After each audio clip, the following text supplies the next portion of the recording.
right, this is Job 14 in the MacArthur Study Bible and the Enduring Word Commentary. All right, so there's going to be a refresher on chapter 13 here real quick. Basically, Job calls out his friends, says that they're worthless physicians, just wishes that they would be silent. And, if you guys keep speaking if you keep speaking these things against me, is it going to go well for you when, God deals with you? All right, and then that awesome verse 15, though he slay me, yet I will still trust him. Yeah, that was awesome. Verse there. Yet he still wants, God to, let him know if he is full of sins or not. If that maybe sin did bring about the suffering. If so, then just make it known. So why do you gotta regard me as an enemy? Alright, and then Job continues his dialogue here in chapter 14. And this will be the end of the first cycle of conversations between him and the friends. And then 15 will start the second cycle. Alright, so the first section is called Frail Man and a Mighty God. And then the first two verses, Job muses on the frailty of man. Alright, I'll go ahead and read those two verses. Man who is born of a woman is of few days and full of trouble. He comes forth like a flower and fades away. He flees like a shadow and does not continue. All right. So MacArthur says that Job embraced the fact of God's control over the issues of this life, but challenged their meaning. Life is short, as he says. And then there's other notes here, but those are for the coming verses, so I'll save those. Alright, and then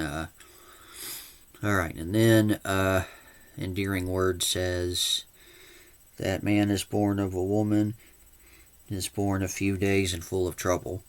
So having mentioned the idea of the frailty of man in general, and in his own frailty in particular, Job here expands on the idea. He considers that the days of man on this earth are short and often full of trouble. And then verse 2, comes like a flower and fades away. Basically, flowers don't last very long, neither does man. And then he flees like a shadow and does not continue. So considering the life of man fleeting and frail, Job also speculated on what happened to man after this fading or shadow-like life, considering that perhaps it does not continue. So Job was not giving a general polemic against resurrection. On the contrary, he was saying that if God wanted to, he could hide Job in Sheol till his anger passed and then raise him again, which he's going to say so in this chapter, verse 13. And this is what that Schmick guy had to say. Alright, and then verses 3 through 6 are Job's prayer. Consider how frail man is and have mercy on him. Okay. And do you open your eyes on such a one and bring me to judgment with yourself?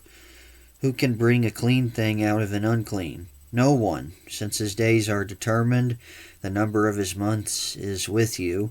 You have appointed his limits so that he cannot pass.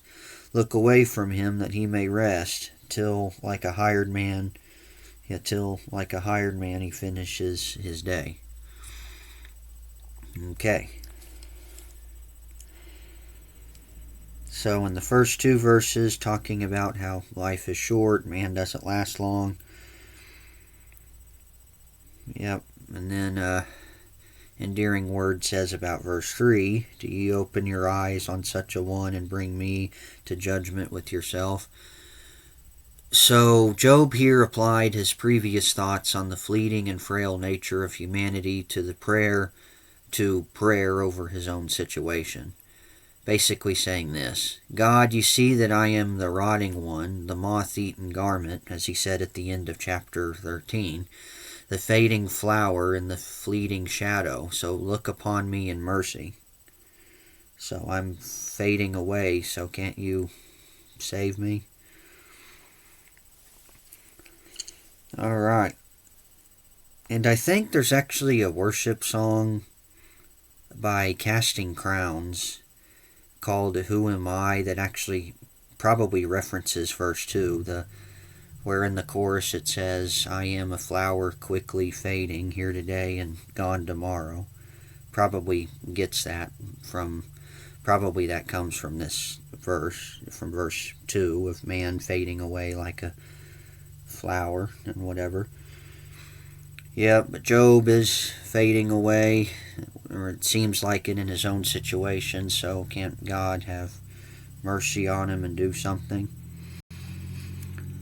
Alright, and then verse 4. Yeah, who can bring a clean thing out of an unclean thing? No one. And MacArthur says that, all people are sinners. And how can sinners be made clean? Yeah, well, only through Christ, ultimately, the unclean can be made clean. So,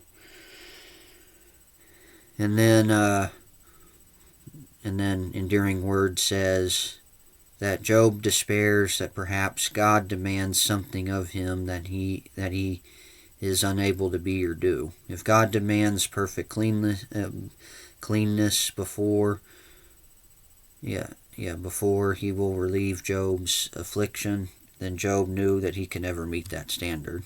Yeah, none of us can meet that standard. Alright, and then verse 5, since his days are determined, the number of his months is with you, you have appointed his limits so he cannot pass. Yep, so MacArthur says days are limited. Yep. And then Enduring Word says Job continued to paint the picture of God fencing man in, restricting his movements, and under such an idea, it would be better if God would just look away so that the afflicted one could rest. Yeah. Yep. So look away from him that he may rest till, like a hired man, he finishes his day. Couldn't, this suffering just be over with? Couldn't this all be over with? I mean, if I'm going to die eventually, couldn't it just happen sooner than later? I mean, should the suffering even go on? Yeah. So, anyway.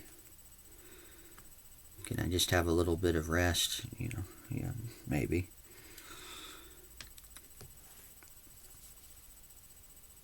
Alright. Yep.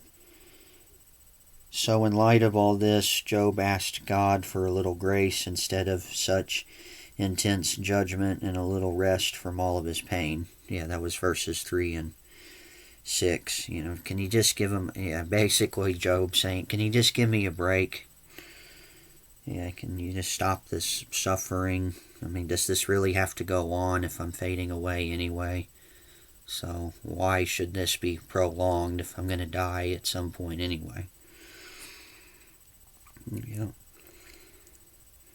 Yeah, so once again, you're seeing really the hopelessness of Job here. Yeah, the slipping in and out of despair. So,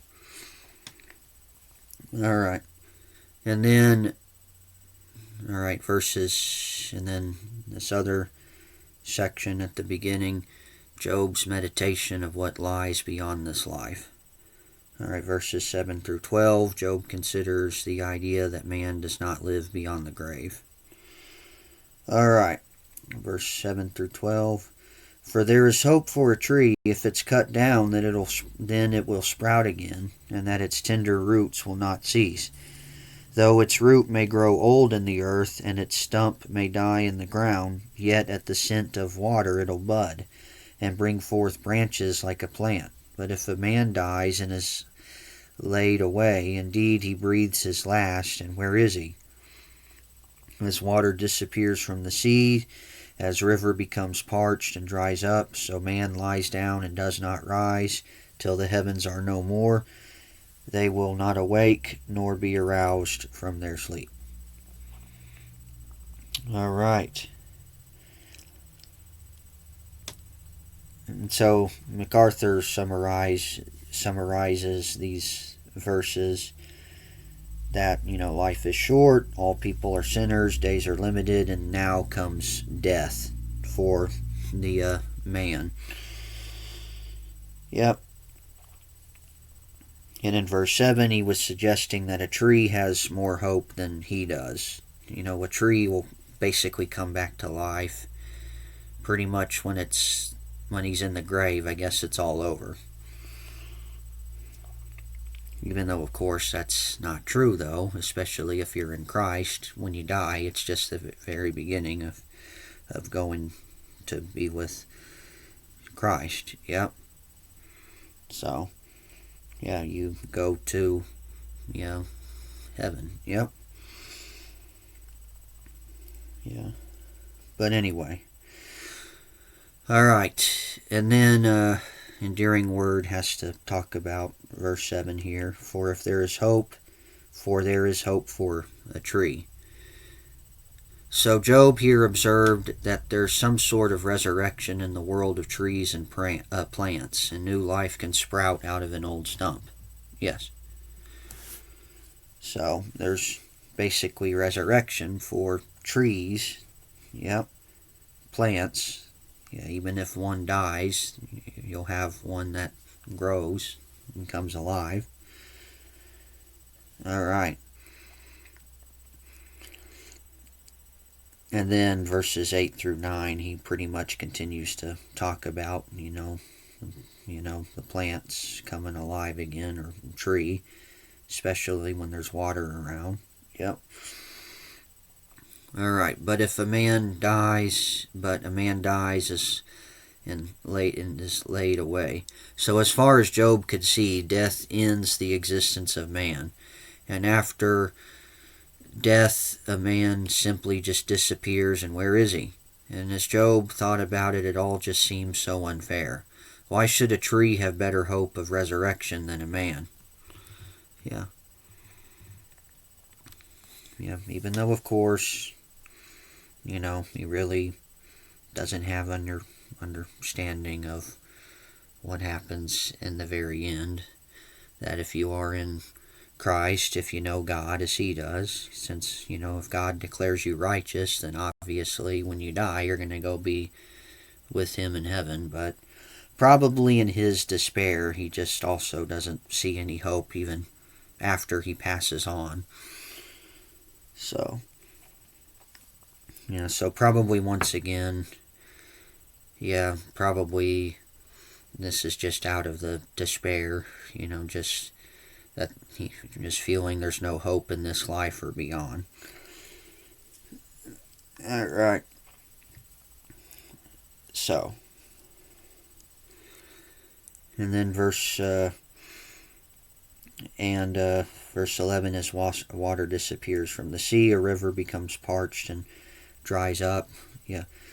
Verse 12, so man lies down and does not rise till the heavens are no more. They will not be awake, nor be roused from their sleep. All right. And Enduring Word also has something to say about this.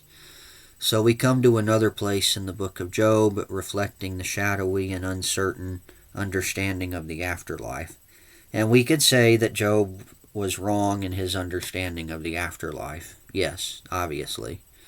And we can explain Job's lack of knowledge of the afterlife by understanding the principle of 2 Timothy 2:10, which has been talked about previously, that Jesus Christ brought life and immortality to light through the gospel. So the understanding of immortality was at best cloudy in the Old Testament, but it's much clearer in the New Testament. For example, we can say that Jesus knew fully what he was talking about when he described hell and judgment, like in Matthew 25:41 through 46. We can therefore rely on the New Testament for our understanding of the afterlife much more than the Old Testament. And of course, what we know about the afterlife in the New Testament, we can say that those who had faith in Yahweh God in the Old, they would be in heaven with Christ, just as everyone in the New Testament would be who came to Christ and those, beyond. Yeah, since the sacrifice of Jesus took care of the sins even in the Old Testament as well. Yeah, as well as for all time, past, present, and future.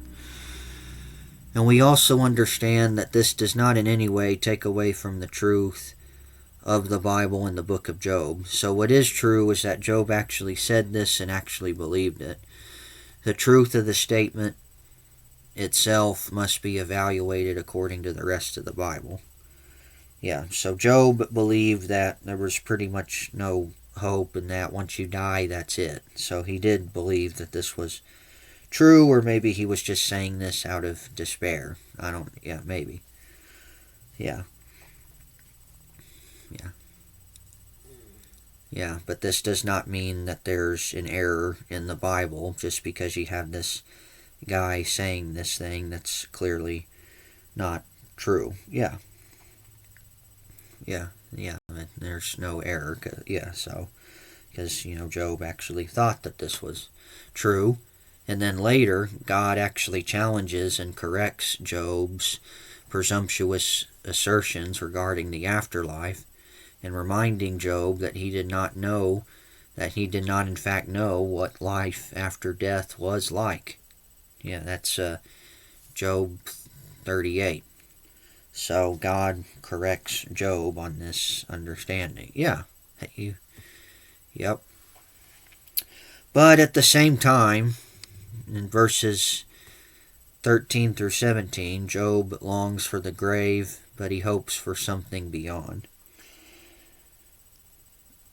All right. So 13 through 17. Oh, that you would hide me in the grave, that you would conceal me until your wrath is past, that you would appoint me a set time and remember me. If a man dies, shall he live again? All the days of my hard service I will wait till my change comes. You shall call, and I will answer you. You shall desire the work of your hands. For now you number my steps, but do not watch over my sin. My transgression is sealed up in a bag, and you cover my iniquity. Okay.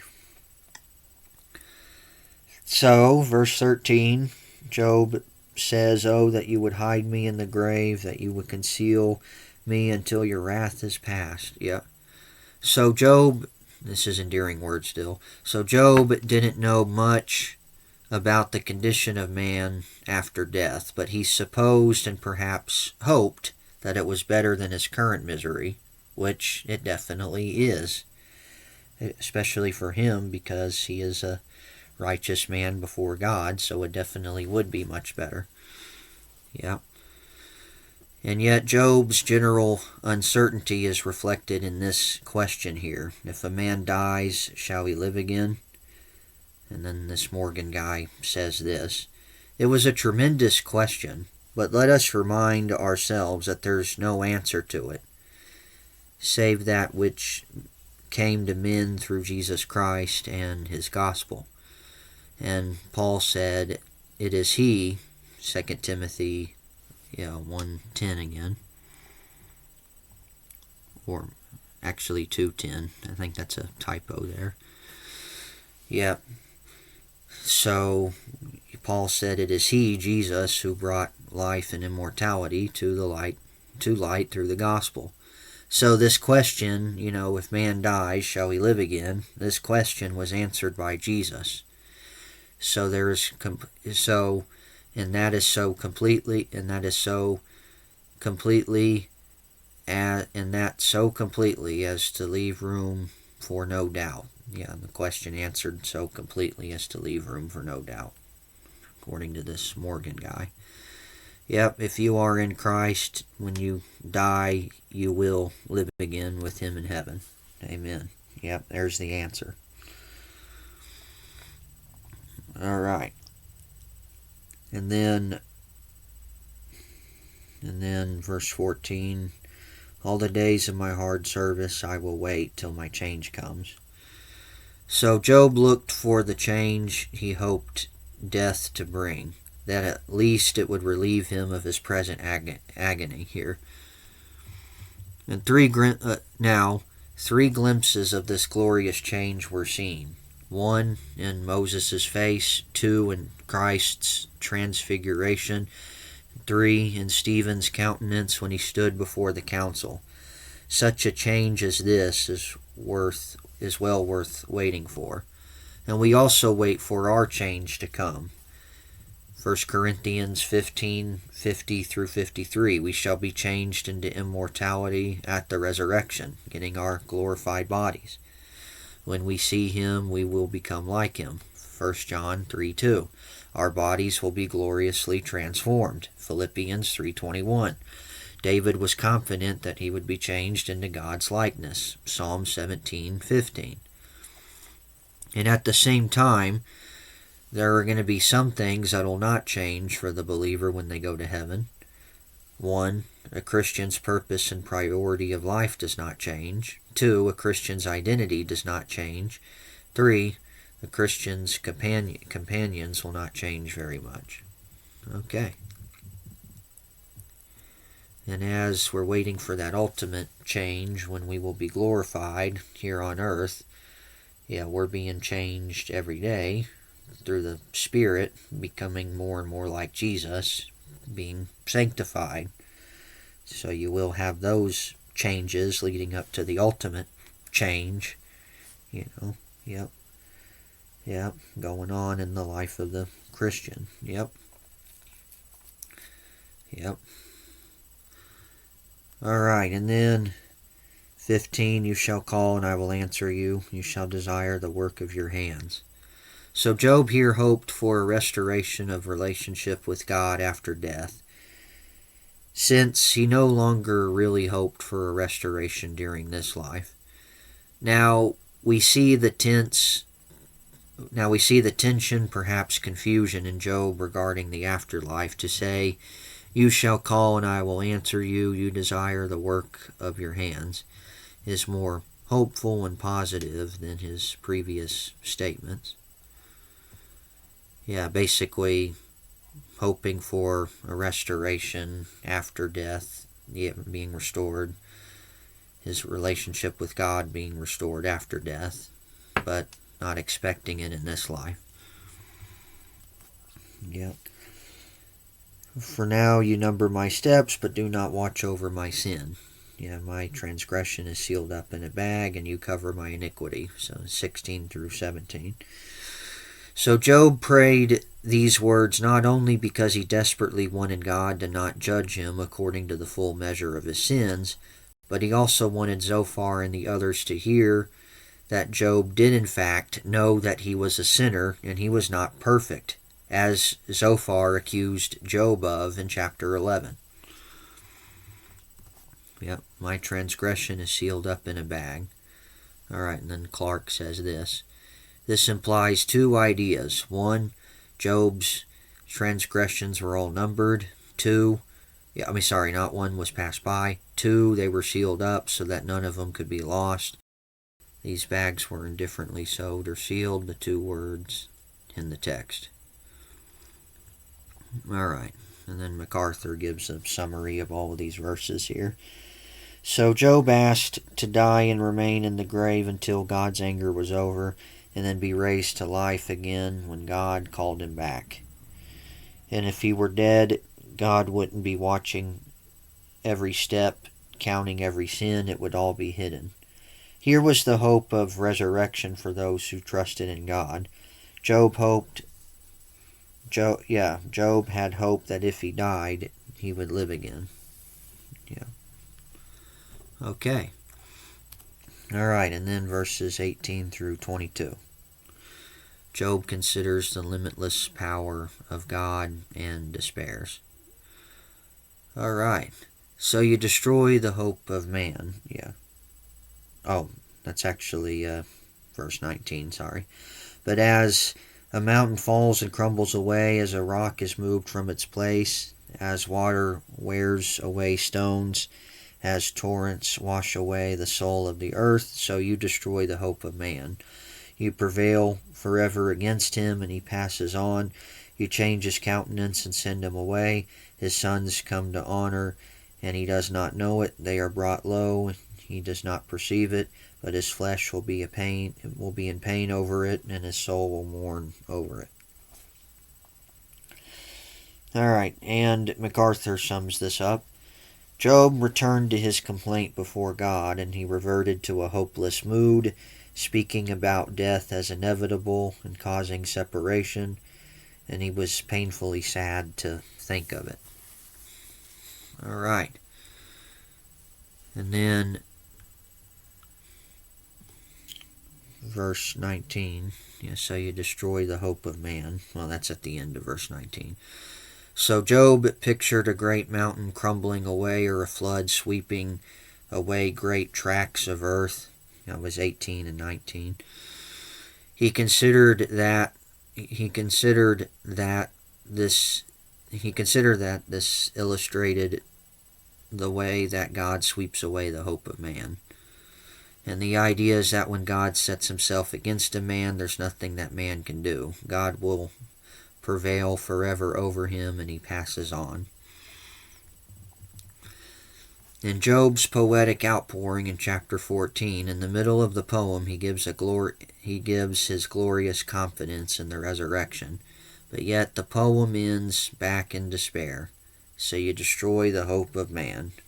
Yet it would be wrong to think that it means that Job's hope of resurrection was only temporary or fleeting. All right, and then Anderson says, the author's real convictions must be stated in the middle of the poem, flanked before and after by contrasting opinions, which he rejects. So verses 14 through 17 then constitute the high point of the speech. If a man dies, shall he live again? You shall call, and I will answer you. And having hope of resurrection. Yep. Yeah, and they reaffirm the faith that he already expressed in chapter 13, especially verse 15. Yeah, though he slay me, yet I will still trust him. Yep. All right. And the sons come to honor, and he does not know it. So the man is swept away by God. The man swept away by God does not know the good things or the bad things that happen to his family after he passes from this life. So Job considered how fundamentally unfair all of this seemed, and that somehow even this swept away one's flesh. Yeah, that even this swept away one's flesh will be in pain over not knowing as much as anything else. And his soul will mourn over it. This is that last verse. So these words fittingly conclude the section regarding Job's speech to his friends and his prayers to God. His soul is genuinely mourning, and much of what we read is in the agonized outpouring of his feelings. So it's easy to read these emotional outbursts and the lack of theological detachment in this blameless and upright man, and to think that Job was less spiritual than he should be. Yet we remember that the book of Job records many of Job's opinions, born out of great pain and frustrations. opinions that are later corrected and reproved, like his wrong understanding of the afterlife. Yep. All right, and we are somewhat reminded of Jesus' words at Mark 15:34. My God, why have you forsaken me? On the one hand, these words were true and an accurate description of how Jesus felt. He rightly felt forsaken by God, the Father, at that moment. He felt it because Jesus not only endured the withdrawal of God's fellowship, but also the actual outpouring of the Father's wrath upon him as the substitute for sinful humanity. And at the same time, we can say that the separation between the Father and the Son at the cross was complete. Because as 2 Corinthians 5:19 says, God was in Christ reconciling the world to himself at the cross. Now, of course, the relationship was not broken. The Godhead was not severed whenever Jesus was on the cross. But I've heard Justin Peter say that in his humanity, Jesus felt distant from the Father, even though, of course, he was still talking to the Father while he was on the cross. So therefore, their relationship was definitely not severed. Yeah. And Job felt like God was far away from him, but that was really not the case. Yep. So, according to the same example, we could say that of Job's suffering, that his feelings were real and understandable. Yet there was a truth that went beyond his feelings that made sense of his suffering, though that truth was completely veiled to Job. All right. And that's actually the end of chapter 14. Yeah. And as I said, just because Job's understanding of of not living beyond this life, having no hope of living beyond, was wrong, it doesn't mean that the Bible was wrong. Yeah, he really believed that this was true, and he really did feel like there was no hope. So he wasn't lying when he said that. Yeah. And yeah. Yeah, and God does correct him on it, so there you go. Yeah, let me see if I wonder what, it's in chapter 38, so I kind of want to see maybe where God does correct him on it. Yep. Yep.